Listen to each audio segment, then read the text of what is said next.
En 1864, durante el asedio de Petersburg, Virginia, los soldados del 14 de Cuerpo del Ejército de la Unión comenzaron a informar de una extraña figura que aparecía entre las tiendas de campaña al caer la noche.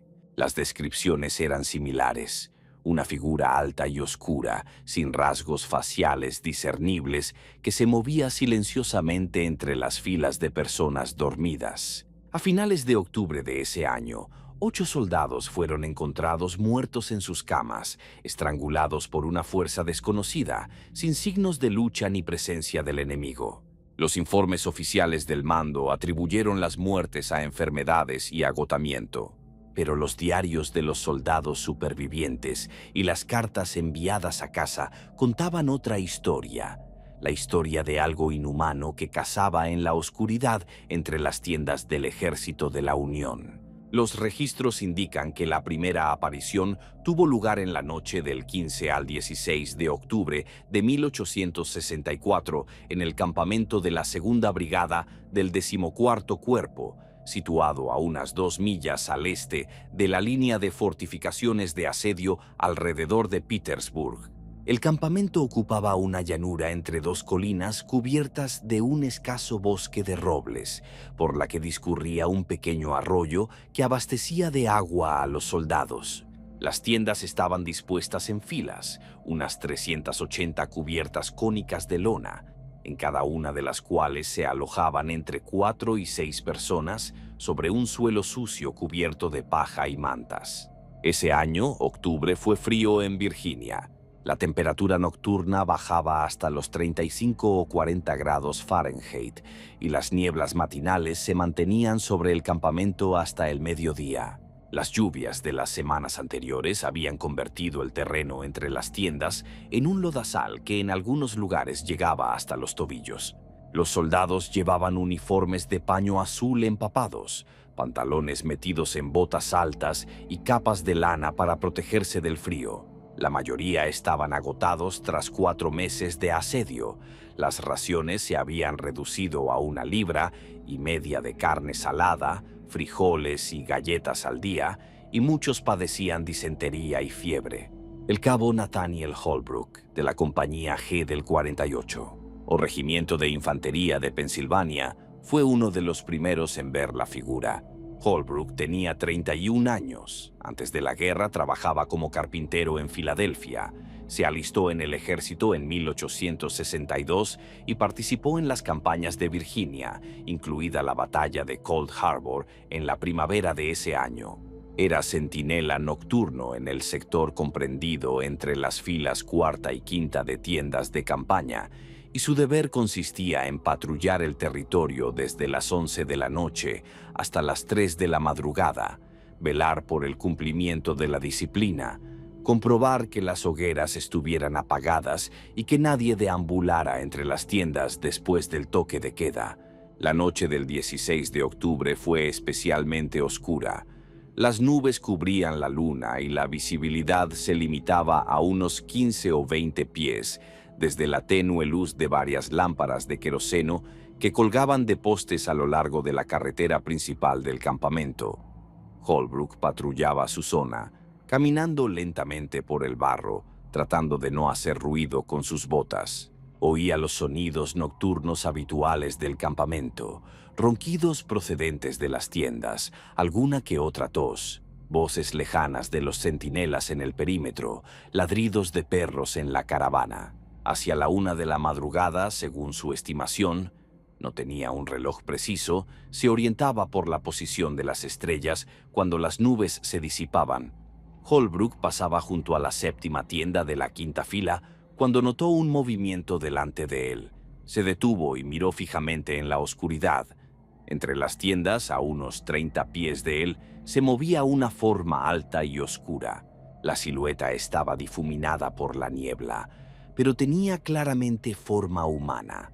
Una figura erguida de unos 6 pies de altura o un poco más, que se movía lentamente entre las tiendas, deteniéndose en cada una de ellas, como si estuviera escuchando o mirando dentro a través de la entrada abatible. Holbrook llamó a la figura según el protocolo.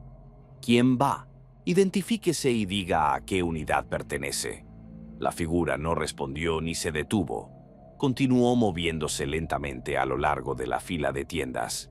Holbrook repitió la llamada en voz más alta y añadió que dispararía si la persona no se detenía. La figura finalmente se detuvo. Se volvió hacia Holbrook. El cabo levantó su mosquete Springfield, lo mantuvo a punto, pero no apuntó. Las normas prohibían el uso de armas contra los suyos sin extrema necesidad. Comenzó a acercarse, exigiendo que la persona saliera a la luz. La figura permaneció inmóvil. Holbrook se acercó 20 pies, luego 15. En ese momento, las nubes se movieron y la tenue luz de la luna se abrió paso a través de la niebla. El cabo vio la figura con mayor claridad. Estaba de pie entre dos tiendas, alta, con una larga capa o manto oscuro, con la capucha cubriéndole la cabeza. Pero en la abertura de la capucha, donde debería estar la cara, Holbrook no vio nada, solo oscuridad, absoluta, como si dentro de la capucha hubiera un vacío. No había rasgos ni reflejo de luz en los ojos o la piel, solo un vacío oscuro. Holbrook se detuvo y sintió cómo se le erizaba el vello de la nuca. Había algo fundamentalmente incorrecto en esa figura, en su inmovilidad, en ese vacío en lugar de rostro. Volvió a llamar, con una voz que sonó insegura incluso para él mismo. La figura no respondió. Entonces comenzó a moverse, no caminando, sino como deslizándose sobre el barro, sin el sonido de los pasos, sin salpicaduras de barro. No se movía hacia Holbrook, sino hacia un lado, a lo largo de la fila de tiendas, alejándose lentamente. El cabo levantó el mosquete, apuntó a la figura y gritó una última advertencia. La figura siguió alejándose. Holbrook casi apretó el gatillo, pero en el último momento se contuvo. No podía disparar a algo que no suponía una amenaza directa, que podía ser simplemente un soldado extraño con ropa inusual. La figura llegó al final de la fila de tiendas, dobló la esquina y desapareció de la vista. Holbrook corrió tras ella y dobló la esquina. Detrás de las tiendas había un pequeño claro frente al borde del bosque. La figura no estaba allí. Examinó el suelo con la linterna que llevaba en el cinturón. La tierra estaba llena de huellas de botas de soldados del día, pero no había huellas recientes que condujeran al bosque. Era como si la figura se hubiera disuelto en el aire. Holbrook regresó a su puesto, terminó la patrulla e informó del incidente al sargento de guardia cuando lo relevaron a las 3 de la madrugada. El sargento, un hombre cansado de 50 años llamado MacDonald, lo escuchó. Lo anotó en el diario de guardia como avistamiento de una persona desconocida, posiblemente un desertor o un espía, y le dijo a Holbrook que descansara. En la mañana del 17 de octubre, en la séptima tienda de la quinta fila, la misma cerca de la cual Holbrook había visto por primera vez la figura, fue encontrado muerto el soldado Thomas Wilson, de la compañía F del mismo regimiento. Wilson tenía 23 años, era un joven sano, sin antecedentes de enfermedades graves. Sus compañeros de tienda lo encontraron cuando se despertaron a las 6 de la mañana para el pase de revista. Wilson yacía boca arriba sobre su colchón de paja, con la manta subida hasta la barbilla y los ojos abiertos mirando al techo de la tienda. No respiraba y su piel estaba pálida con un tono azulado. El cirujano del regimiento, el mayor David Stockton, examinó el cuerpo. No observó heridas ni lesiones visibles, pero descubrió unos signos extraños en el cuello, ligeros hematomas a ambos lados de la garganta, como si hubieran sido causados por la presión de los pulgares, y hemorragias en la parte blanca de los ojos. Signos característicos de asfixia, pero no había signos de lucha. La ropa de Wilson estaba en orden, la manta estaba bien colocada, la paja no estaba revuelta y sus objetos personales junto a su lugar estaban intactos. Los compañeros de tienda, 5 hombres que dormían a unos 3 o 4 pies de la de Wilson, afirmaron que no habían oído ningún ruido de lucha, gritos ni movimientos. Durmieron toda la noche sin despertarse. Stockton registró la causa de la muerte como un paro cardíaco repentino, posiblemente relacionado con una enfermedad no diagnosticada. Se observaron hematomas en el cuello, pero se explicaron como un posible autoestrangulamiento durante el sueño, un fenómeno poco frecuente pero conocido en soldados agotados. El cuerpo fue preparado para el entierro. El cabo Holbrook se enteró de la muerte por la mañana e inmediatamente la relacionó con la figura que había visto por la noche cerca de la misma tienda. Informó de ello al sargento MacDonald e insistió en que la muerte no había sido natural. MacDonald informó al teniente de la compañía, quien le escuchó pero no tomó ninguna medida. Cada semana morían demasiados soldados por enfermedades, y un solo caso con circunstancias dudosas no era motivo suficiente para alarmarse. Pero el rumor se extendió rápidamente entre los soldados. Para la tarde del 17 de octubre, la mayoría de los hombres del 48 o Regimiento de Pensilvania sabían que Holbrook había visto una extraña figura por la noche cerca de la tienda donde encontraron muerto a Wilson por la mañana. Algunos se rieron, lo calificaron de coincidencia o de invención. Otros recordaban las viejas historias sobre fantasmas y espíritus de los muertos que se contaban en los campamentos. El 18 de octubre se asignaron centinelas adicionales para la patrulla nocturna. Entre ellos se encontraba el soldado James Connelly, de la compañía H, un inmigrante irlandés de 26 años de Boston, en el ejército desde 1963. Connolly era escéptico. Se burlaba de las conversaciones sobre fantasmas y decía que Holbrook se lo había inventado o que simplemente había visto a alguno de los soldados vagando por allí. Connolly patrullaba el sector oeste del campamento, entre las filas 10 y 12 de tiendas de campaña. La noche era un poco más clara que la anterior. La luna asomaba periódicamente entre las nubes. La temperatura había bajado aún más, hasta unos 30 grados, y el aliento se convertía en vapor. Connelly llevaba una capa de lana sobre el uniforme, el gorro bien calado sobre las orejas y las manos enguantadas sujetando el mosquete. Hacia las 2 de la madrugada, sabía la hora con exactitud porque había oído el reloj de las tiendas de los oficiales al otro lado del campamento. Connolly pasaba junto a la 11ª tienda de la 12ª fila cuando oyó un ruido, un suave crujido, como si algo pesado se arrastrara por el barro. Se detuvo y escuchó. El sonido provenía de detrás de las tiendas a su izquierda, desde el extremo del campamento donde comenzaba el bosque. Connolly giró en esa dirección y avanzó con cautela, con el mosquete en ristre. El sonido continuaba, lento y rítmico. Un crujido, una pausa, otro crujido, otra pausa. Dobló la esquina de la fila de tiendas y salió a un estrecho pasillo entre las filas. La linterna que llevaba en el cinturón iluminaba débilmente un radio de 3 metros. En el extremo más alejado del pasillo, a unos 40 pies de Connolly, había una figura, una forma alta y oscura con una capa larga, de espaldas a él, inclinada sobre algo en el suelo. Connolly gritó: «Oiga, ¿qué está haciendo? ¡Aléjese de la tienda!». La figura se enderezó y comenzó a girar lentamente. El movimiento era extraño, antinatural, como si toda la figura girara como un todo, sin doblar el torso.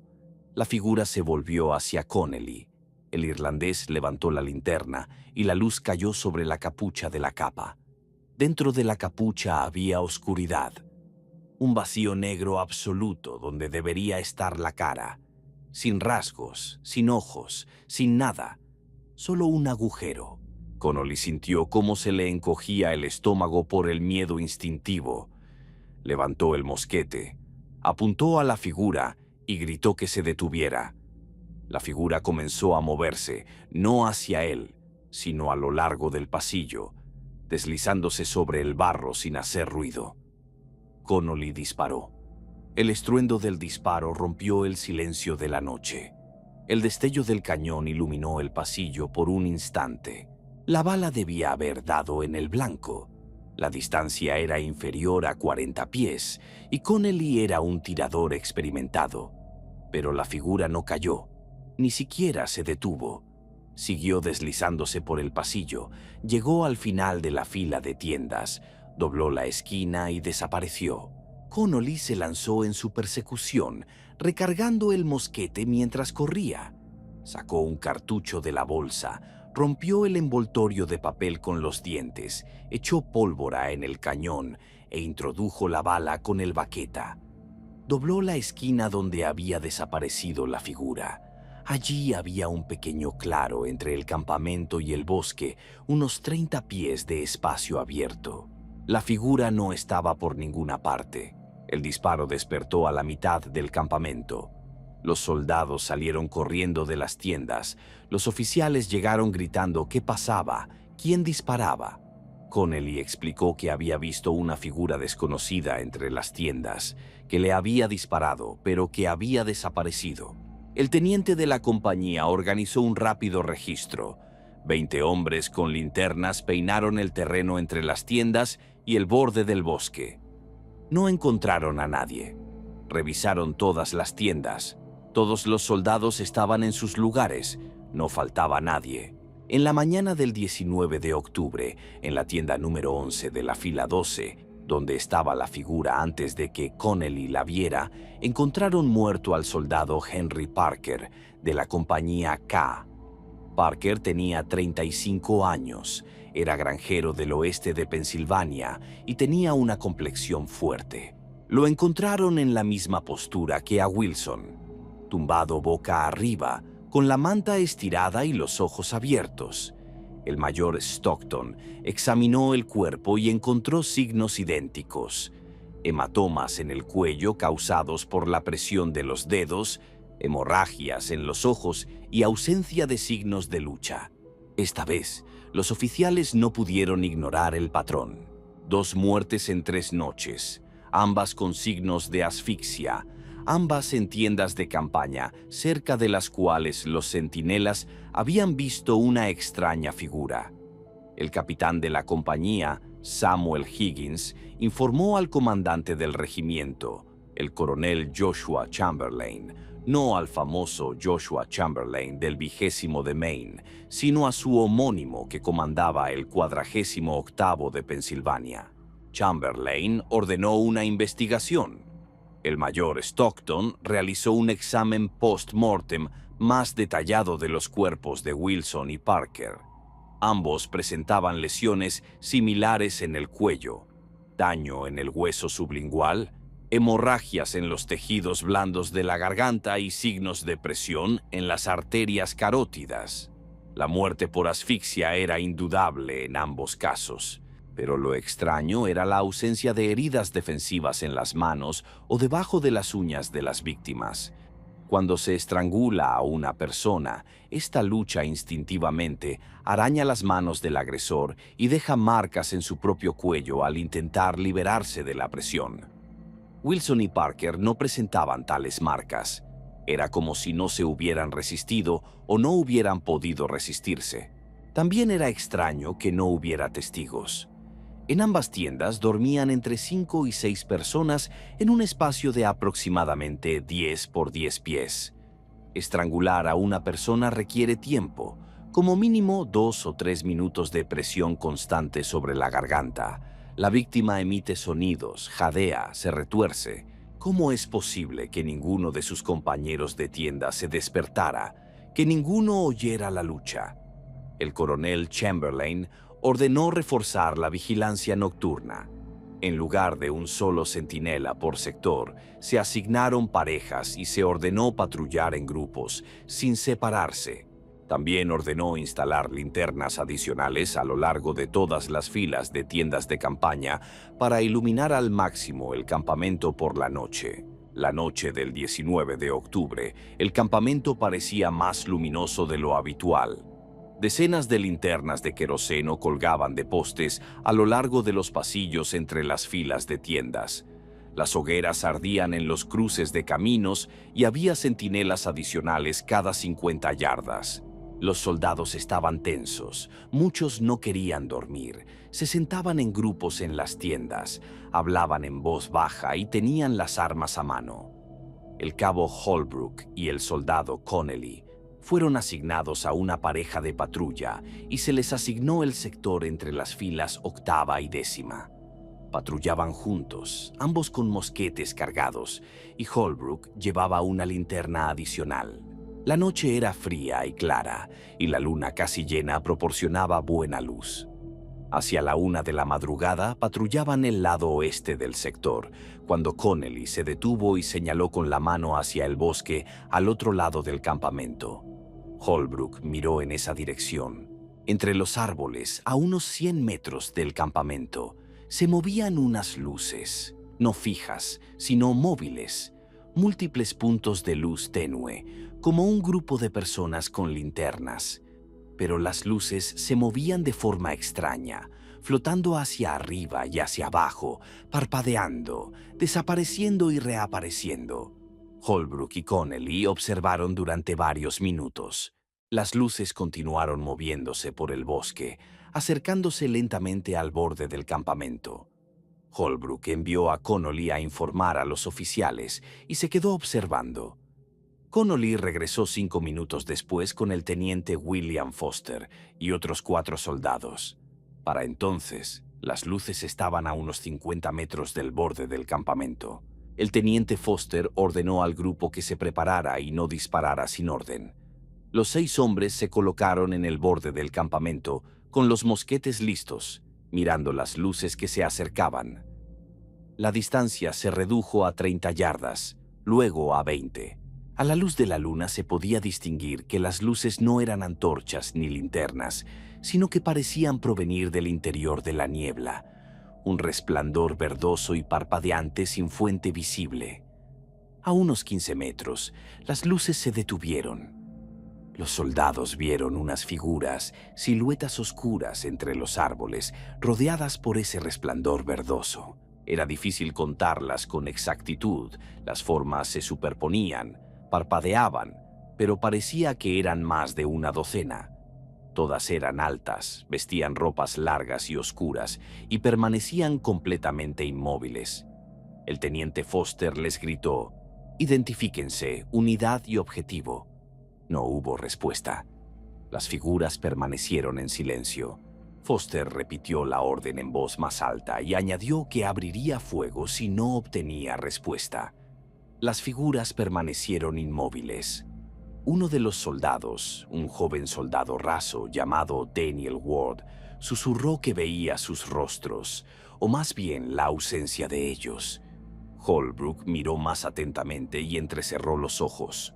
En la tenue luz, pudo distinguir que donde deberían estar los rostros, bajo las capuchas, solo había oscuridad, el mismo vacío que había visto 3 noches antes. Entonces las figuras comenzaron a moverse. No todas a la vez, sino una tras otra, con intervalos, comenzaron a deslizarse hacia el borde del campamento. El movimiento era fluido, sin pasos visibles, como si flotaran sobre la tierra. El teniente Foster gritó la orden: «Fuego a discreción». 6 mosquetes dispararon casi al mismo tiempo. El estruendo fue ensordecedor. Los destellos de los cañones iluminaron el borde del bosque.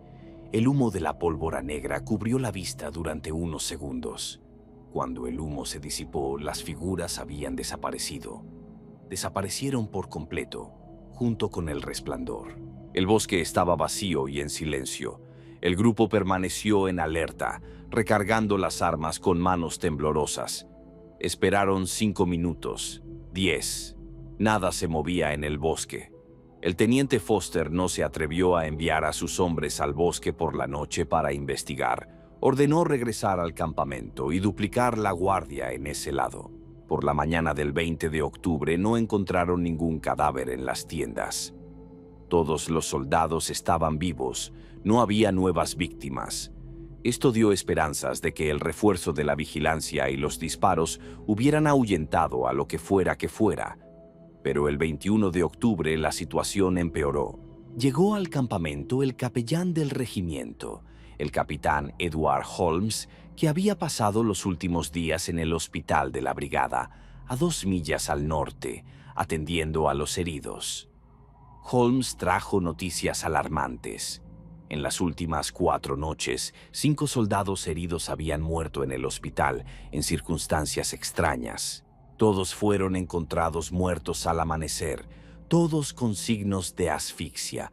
Todos afirmaron antes de morir, cuando aún podían hablar, que habían visto una figura oscura de pie junto a sus camas durante la noche.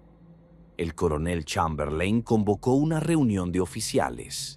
Asistieron los comandantes de todas las compañías del regimiento, el mayor Stockton, el capellán Holmes y el representante del cuartel general de la brigada, el mayor Frederick Grant.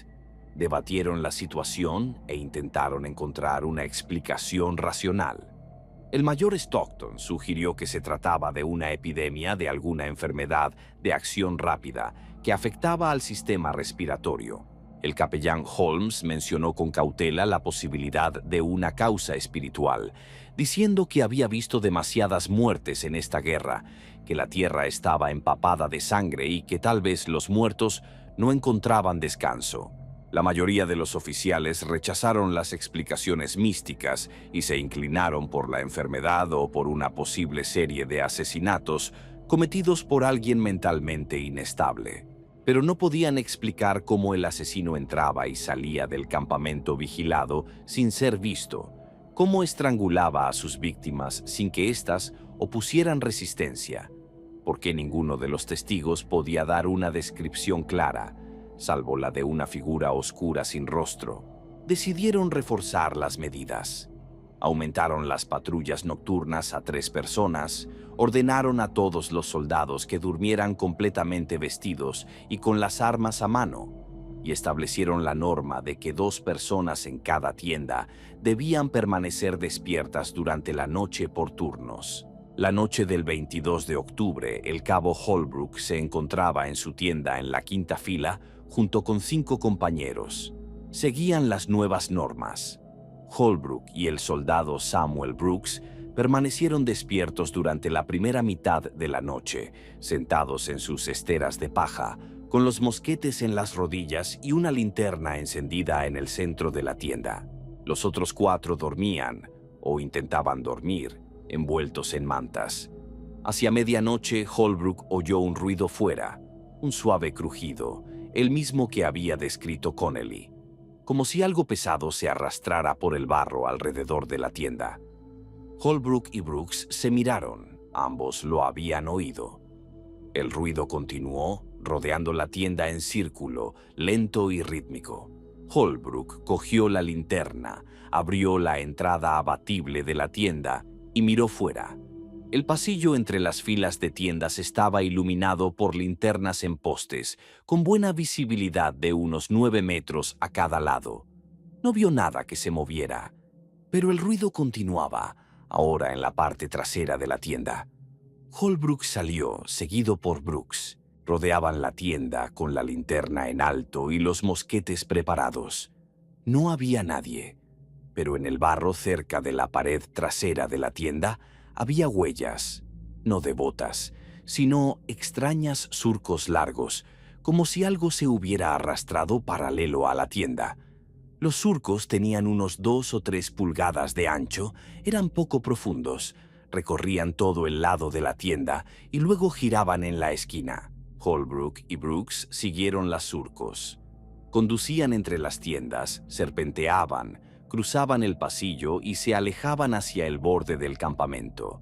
En el borde, los surcos se volvían menos visibles en la hierba alta y luego desaparecían por completo a unos 20 metros del bosque. Mientras examinaban las huellas, oyeron un grito procedente del campamento. Era una voz femenina, algo inusual en un campamento militar donde apenas había mujeres, salvo algunas lavanderas y enfermeras. El grito fue breve y se interrumpió. Holbrook y Brooks corrieron en dirección al grito. El grito provenía de la tienda del hospital en el lado norte del campamento. Cuando Holbrook y Brooks llegaron allí, ya se había reunido una multitud de soldados. Dentro de la tienda, la enfermera Ann Carlyle, una mujer de 42 años de Filadelfia, estaba arrodillada junto a la cama de uno de los heridos, el soldado William Taylor, de 27 años, herido en el abdomen en un enfrentamiento una semana antes. Taylor yacía inmóvil, con los ojos muy abiertos y la boca abierta en un grito silencioso. Estaba muerto. El mayor Stockton llegó unos minutos después y examinó el cuerpo. Los signos eran los mismos: asfixia, hemorragias en los ojos, hematomas en la garganta. Interrogó a la enfermera Carlyle. Ella temblaba y le costaba hablar. Contó que estaba sentada en un rincón alejado de la tienda, preparando vendas, cuando oyó un ruido extraño, un susurro y un silbido sordo. Se dio la vuelta y vio una figura oscura inclinada sobre la cama de Taylor. La figura era alta, vestía una capa oscura y tenía las manos extendidas hacia la garganta de Taylor. Carlyle gritó, agarró la linterna y corrió hacia la cama. La figura se enderezó y se volvió hacia ella. Carlyle vio el vacío bajo la capucha y volvió a gritar. La figura se deslizó hacia la salida de la tienda, atravesó la entrada abatible cerrada como si no existiera y desapareció. Varios soldados salieron corriendo de la tienda inmediatamente después del grito y registraron los alrededores. No vieron a nadie. La figura se había desvanecido en el aire. Este fue el primer testimonio de lo sucedido en presencia de un testigo despierto que pudo describirlo con detalle. Carlyle era una mujer sensata, una enfermera experimentada, poco propensa a la histeria o a las fantasías. Su testimonio confirmó que no se trataba de un ser humano en el sentido habitual. El paso a través de la tela de la tienda, el movimiento silencioso, el vacío en lugar de la cara. Todo apuntaba a algo fuera de lo natural. Para la mañana del 23 de octubre, el pánico se había apoderado del campamento. Los soldados se negaban a dormir, se sentaban en grupos toda la noche alrededor de las hogueras, con las armas preparadas. Algunos desertaron, prefiriendo arriesgarse a ser capturados y ejecutados por deserción antes que enfrentarse a la figura sombría. Los oficiales perdieron el control sobre sus hombres. El coronel Chamberlain envió un informe urgente al comandante de la brigada, el general Stevens. Describió la situación y solicitó permiso para trasladar al regimiento a otro lugar, o al menos retirar a los hombres de ese campamento en concreto. Stevens llegó en persona la tarde del día 23, inspeccionó el campamento y se reunió con los oficiales. El general era un militar práctico, no creía en fantasmas, pensaba que se trataba de una serie de asesinatos cometidos por alguno de los soldados o de una histeria colectiva agravada por el agotamiento y el estrés de un largo asedio. Pero no podía ignorar los hechos. 9 muertos en 9 días, todos con signos de asfixia, testimonios de decenas de soldados, incluidos oficiales, sobre una figura oscura. Aceptó el traslado temporal. El 24 de octubre, el 48, o de Pensilvania comenzó a desmontar el campamento. Se plegaron las tiendas, se cargó el equipo en los carros y el regimiento se preparó para trasladarse 2 millas al este, a un nuevo lugar recomendado por el cuartel general de la brigada. Se trabajó todo el día y, al atardecer, la mayor parte del campamento estaba desmontado. Al anochecer quedaban unas 40 tiendas en pie, incluidas las del hospital y las de los oficiales. La mayoría de los soldados ya se habían trasladado al nuevo lugar, solo quedaban los equipos de trabajo y la guardia. El cabo Holbrook estaba entre los que se quedaron, al mando de un grupo de 10 hombres que terminaban de desmontar las últimas tiendas de la quinta fila. Trabajaban en la oscuridad cada vez más densa, con linternas encendidas por todas partes. Hacia las 8 de la tarde, Holbrook oyó gritar a uno de los soldados. el soldado Michael O'Brien. O'Brien estaba de pie junto a una tienda casi desmontada, señalando el suelo. Holbrook corrió hacia él y miró. En el barro había un surco, una de esas extrañas marcas que habían visto antes. Pero esta era reciente, húmeda, como si acabara de hacerse, y no conducía al borde del campamento, sino hacia el interior, entre las tiendas que aún estaban en pie, hacia el centro, donde se encontraba la tienda de los oficiales. Holbrook ordenó al grupo que lo siguiera. Cogieron linternas y armas. 11 personas caminaban en fila, siguiendo el surco. Este serpenteaba entre las tiendas, a veces desaparecía en las zonas de tierra firme y luego volvía a aparecer. Los llevó hasta la tienda del hospital. La huella terminaba en la entrada de la tienda. Holbrook ordenó a 2 que se quedaran fuera y él entró con los otros 8. La tienda era grande, de unos 9 por 6 metros, con filas de camas a ambos lados y un pasillo en el centro. En las camas yacían 12 soldados heridos. La enfermera Carlisle estaba sentada junto a uno de ellos cambiándole los vendajes. Todo parecía normal. Holbrook le explicó a Carlisle por qué habían venido y ella indicó que no había visto nada inusual en las últimas horas. Holbrook ordenó a sus hombres que registraran la tienda. Revisaron detrás de cada litera, debajo de cada caja de medicamentos, en cada rincón. Nada. Uno de los soldados, el soldado Edward Jones, estaba revisando la esquina más alejada de la tienda cuando gritó. Los demás corrieron hacia allí. Jones estaba inmóvil, mirando la pared de la tienda. Holbrook miró en la misma dirección. En el interior de la pared de lona había una sombra, una figura humana, claramente distinguible contra el fondo de la lona iluminada desde el exterior, alta, con una capa larga y la cabeza cubierta por una capucha. Pero no había ninguna fuente de sombra. No había nadie al otro lado de la lona, fuera, y las linternas estaban colocadas de tal manera que no podían crear una sombra así a partir de objetos externos. La sombra comenzó a moverse. Se deslizó lentamente por la pared de la tienda hacia una de las camas donde yacía un soldado herido. Holbrook gritó una advertencia, levantó el mosquete y disparó a la pared donde estaba la sombra. La bala atravesó la lona y salió al exterior. La sombra desapareció por un instante debido al destello del disparo, pero luego volvió a aparecer, esta vez en otra pared de la tienda. Varios soldados comenzaron a disparar. El estruendo de los disparos en el espacio cerrado de la tienda era ensordecedor. Los heridos en las camas gritaban. La enfermera Carlisle cayó al suelo cubriéndose la cabeza con las manos. La lona de la tienda estaba acribillada por las balas. El humo de la pólvora llenaba el aire. La sombra parpadeaba, desaparecía, aparecía en diferentes paredes. En el techo de la tienda se deslizaba entre los soldados. Entonces, la sombra comenzó a materializarse. La imagen bidimensional en la lona adquirió volumen. La oscuridad se intensificó y se formó una figura tridimensional en el centro de la tienda. Una figura alta y oscura con una capa, inmóvil, con la capucha dirigida hacia Holbrook.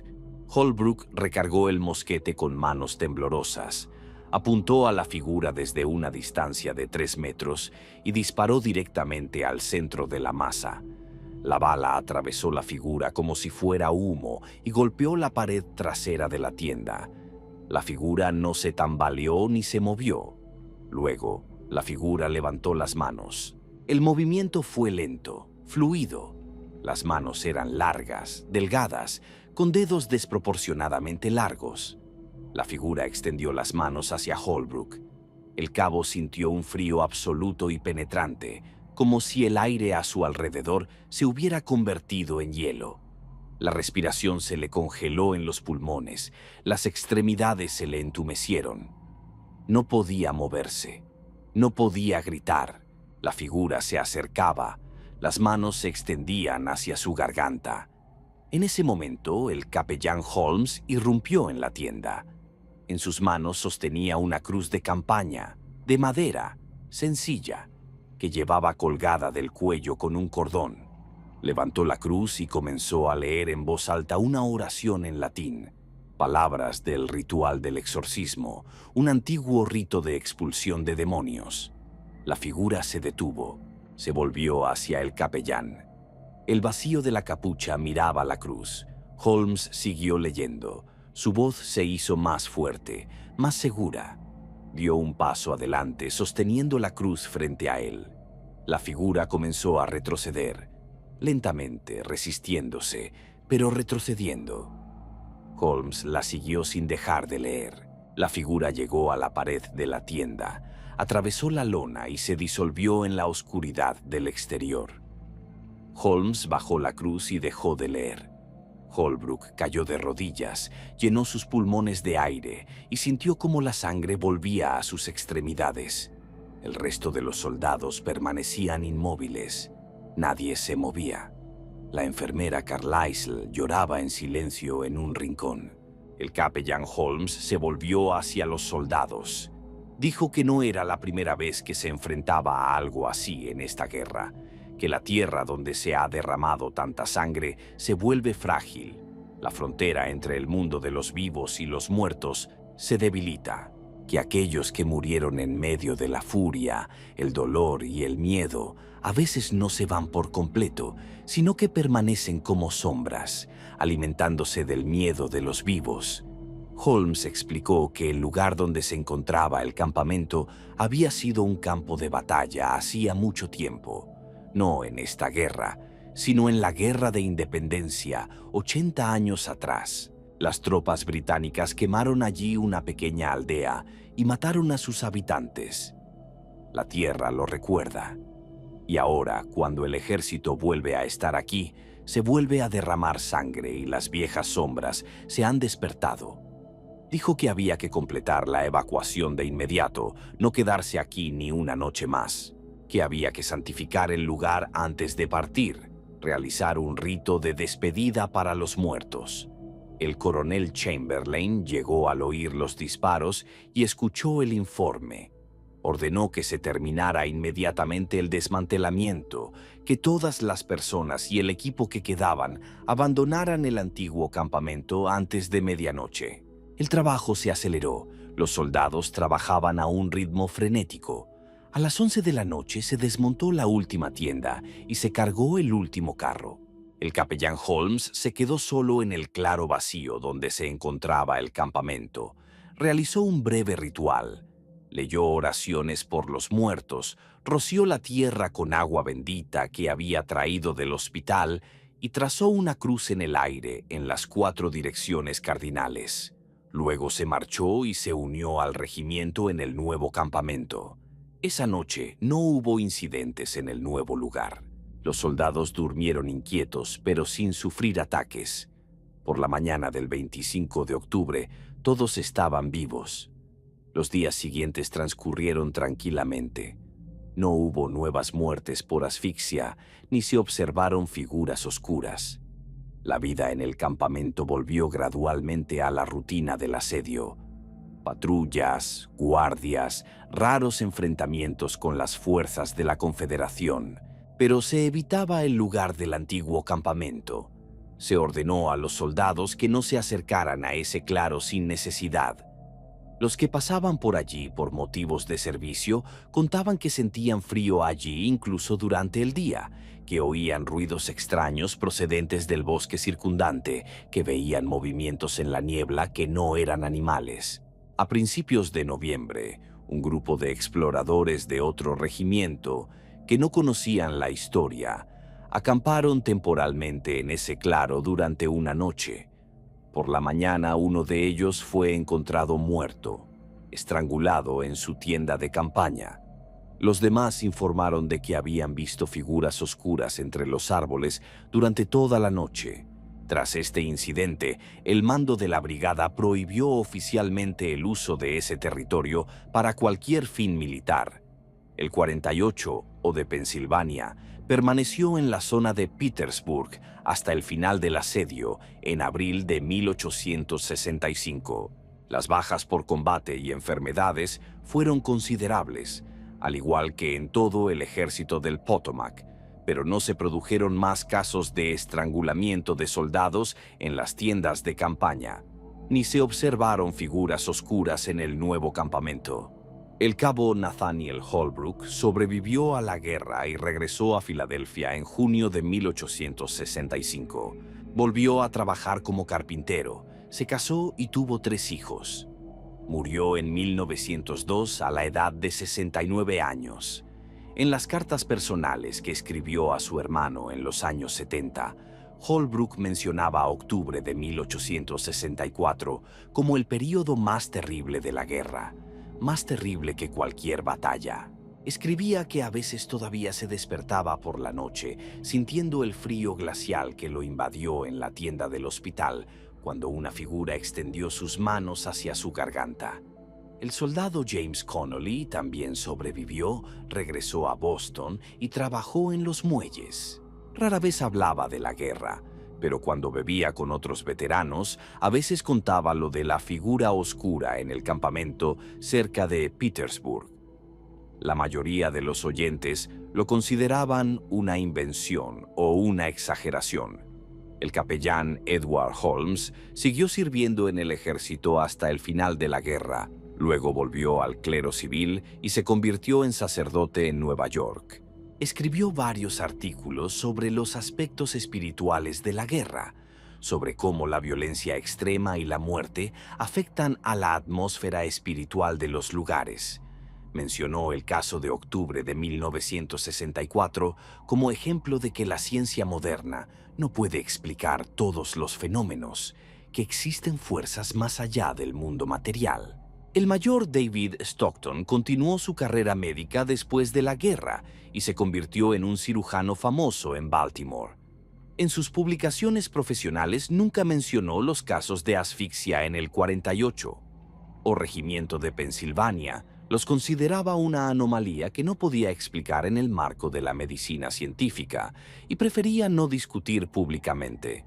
Los registros militares oficiales del 48 o Regimiento de Pensilvania de octubre de 1864 registran 9 muertes por causas indeterminadas, clasificadas como enfermedades. Se menciona el traslado del regimiento a un nuevo campamento el 24 de octubre por orden del mando de la brigada. No hay ninguna mención de figuras oscuras, asfixias o fenómenos paranormales. Los registros del ejército mantuvieron la versión oficial. Los soldados murieron por enfermedades y el campamento se trasladó por razones tácticas.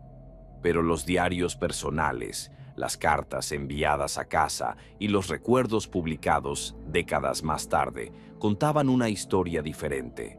Más de 3 docenas de soldados del regimiento dejaron testimonios escritos sobre los acontecimientos de aquel octubre. Descripciones de figuras oscuras sin rostro, muertes inexplicables, frío y miedo que se apoderó del campamento.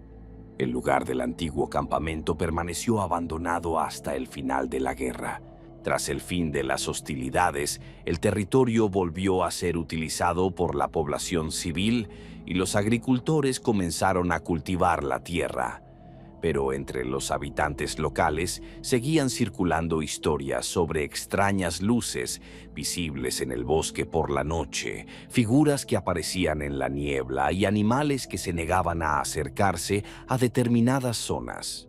En 1892, un grupo de historiadores visitó el lugar para documentar los campamentos militares de la época de la Guerra Civil. Uno de los historiadores, el profesor Henry Adams, de la Universidad de Virginia, anotó en sus notas que sentía una inquietud inexplicable en la zona donde, según los mapas, se encontraba el campamento del 48 de Pensilvania. Describió la sensación de ser observado, un frío que no se correspondía con la temperatura del aire y el deseo de abandonar el lugar lo antes posible. En el siglo XX, el territorio fue parcialmente urbanizado por los suburbios de la creciente ciudad de Petersburg. En los años 30 se construyeron varias casas en el terreno del antiguo campamento. Durante décadas, los habitantes de estas casas informaron de fenómenos inusuales, ruidos de pasos por la noche cuando no había nadie, sombras que se movían en el rabillo del ojo, sensación de frío en determinadas habitaciones, mascotas que se negaban a entrar en algunas partes de las casas. En los años 50, una de las casas estuvo vacía durante más de 2 años, porque ninguna familia permanecía allí más de unos meses. Se quejaban de fenómenos nocturnos, de la sensación de que les observaban, de la sensación de presión en el pecho mientras dormían. Al final, la casa fue demolida y el terreno quedó vacío. Los investigadores paranormales contemporáneos visitan periódicamente la zona, utilizan equipos para detectar anomalías electromagnéticas y realizan observaciones nocturnas. Algunos informan de lecturas inexplicables en los instrumentos, de fotografías en las que aparecen manchas oscuras y siluetas, y de sensaciones personales de presencia. Pero no hay confirmación científica de la existencia de figuras sombrías.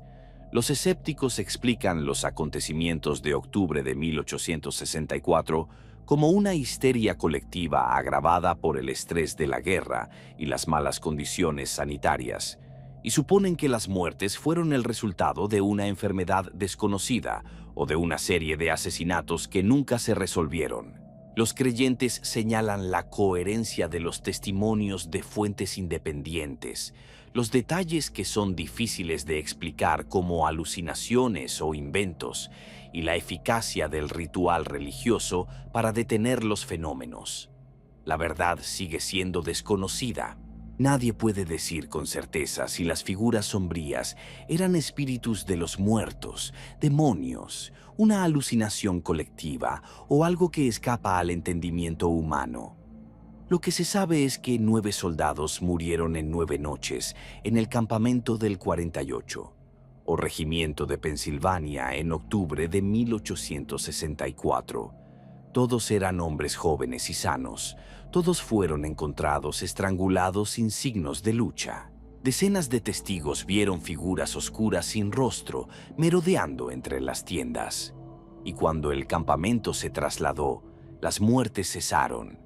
Quizás algunos lugares realmente conservan el recuerdo de la violencia y la muerte. Quizás la frontera entre el mundo de los vivos y el de los muertos se vuelve más difusa en esos lugares. Quizás hay cosas que la ciencia no puede explicar, fuerzas que existen fuera del mundo material.